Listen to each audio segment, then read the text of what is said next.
Chips, A Bargain with the Devil by Charles Dickens. There was once a shipwright, and he wrought in a government yard, and his name was Chips. And his father's name before him was Chips, and his father's name before him was Chips, and they were all Chipses. And Chips the father had sold himself to the devil for an iron pot and a bushel of tenpenny nails and 1/2 ton of copper and a rat that could speak. And Chips the grandfather had sold himself to the devil for an iron pot and a bushel of tenpenny nails and 1/2 ton of copper and a rat that could speak. And Chips the great-grandfather had disposed of himself in the same direction on the same terms, and the bargain had run in the family for a long, long time.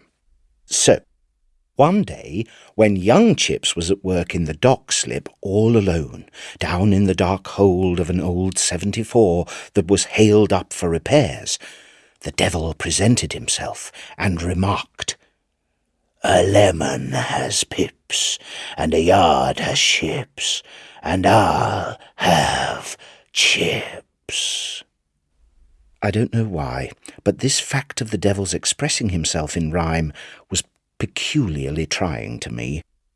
Chips looked up when he heard the words, and there he saw the devil with saucer eyes that squinted on a terrible great scale, and that struck out sparks of blue fire continually. And whenever he winked his eyes, showers of blue sparks came out, and his eyelashes made a clattering like flints and steels striking lights. And hanging over one of his arms by the handle was an iron pot, and under that arm was a bushel of tenpenny nails, and under his other arm was 1/2 ton of copper, and sitting on one of his shoulders was a rat that could speak. So the devil said again, "A lemon has pips, and a yard has ships, and I'll have Chips." The invariable effect of this alarming tautology on the part of the evil spirit was to deprive me of my senses for some moments. So, Chips answered never a word, but went on with his work. "What are you doing, Chips?" said the rat that could speak. "I'm putting in new planks where you and your gang have eaten old away," said Chips. "But we'll eat them too," said the rat that could speak, "and we'll let in the water and drown the crew, and we'll eat them too." Chips, being only a shipwright and not a man-of-war's man, said, "You're welcome to it." But he couldn't keep his eyes off the 1/2 ton of copper or the bushel of tenpenny nails, for nails and copper are a shipwright's sweethearts, and shipwrights will run away with them whenever they can. So the devil said, "I see what you're looking at, Chips. You'd better strike the bargain. You know the terms. Your father before you was well acquainted with them, and so were your grandfather and great-grandfather before him." Says Chips, "I like the copper and I like the nails, and I don't mind the pot, but I don't like the rat." Says the devil fiercely, "You can't have the metal without him, and he's a curiosity. I'm going." Chips, afraid of losing the 1/2 ton of copper and the bushel of nails, then said, "Oh, give us hold." So he got the copper and the nails and the pot and the rat that could speak, and the devil vanished. Chips sold the copper, and he sold the nails, and he would have sold the pot, but whenever he offered it for sale, the rat was in it, and the dealers dropped it and would have nothing to say to the bargain. So Chips resolved to kill the rat. And, being at work in the yard one day, with a great kettle of hot pitch on one side of him, and the iron pot with the rat in it on the other, he turned the scalding pitch into the pot and filled it full. Then He kept his eye upon it till it cooled and hardened, and then he let it stand for 20 days, and then he heated the pitch again and turned it back into the kettle, and then he sank the pot in water for 20 days more, and then he got the smelters to put it in the furnace for 20 days more, and then they gave it him out red hot, and looking like red-hot glass instead of iron. Yet there was the rat in it, just the same as ever, and the moment it caught his eye, it said with a jeer, "A lemon has pips, and a yard has ships, and I'll have chips." For this refrain I had waited since its last appearance with inexpressible horror, which now culminated. Chips now felt certain in his own mind that the rat would stick to him, and the rat, answering his thought, said, "I will, like pitch." Now, as the rat leapt out of the pot when it had spoken and made off, Chips began to hope that it wouldn't keep its word. But a terrible thing happened next day. For when dinner-time came and the dock bell rang to strike work, he put his rule into the long pocket at the side of his trousers, and there he found a rat, not that rat, but another rat. And in his hat he found another, and in his pocket-handkerchief another, and in the sleeves of his coat, when he pulled it on to go to dinner, 2 more. And from that time he found himself so frightfully intimate with all the rats in the yard that they climbed up his legs when he was at work, and sat on his tools while he used them, and they could all speak to one another, and he understood what they said.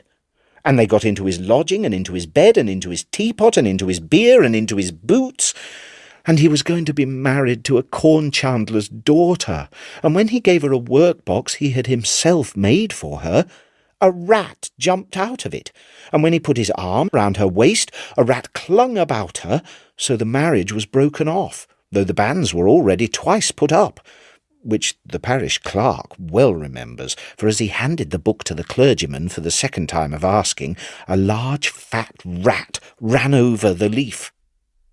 By this time a special cascade of rats was rolling down my back, and the whole of my small listening person was overrun with them. At intervals ever since, I have been morbidly afraid of my own pocket, lest my exploring hand should find a specimen or 2 of those vermin in it. You may believe that all this was very terrible to Chips, but even all this was not the worst. He knew besides what the rats were doing, wherever they were, so sometimes he would cry aloud when he was at his club at night, "Oh, keep the rats out of the convicts' burying ground, don't let them do that," or "There's one of them at the cheese downstairs," or "There's 2 of them smelling at the baby in the garret," or other things of that sort. And at last he was voted mad, and lost his work in the yard, and could get no other work.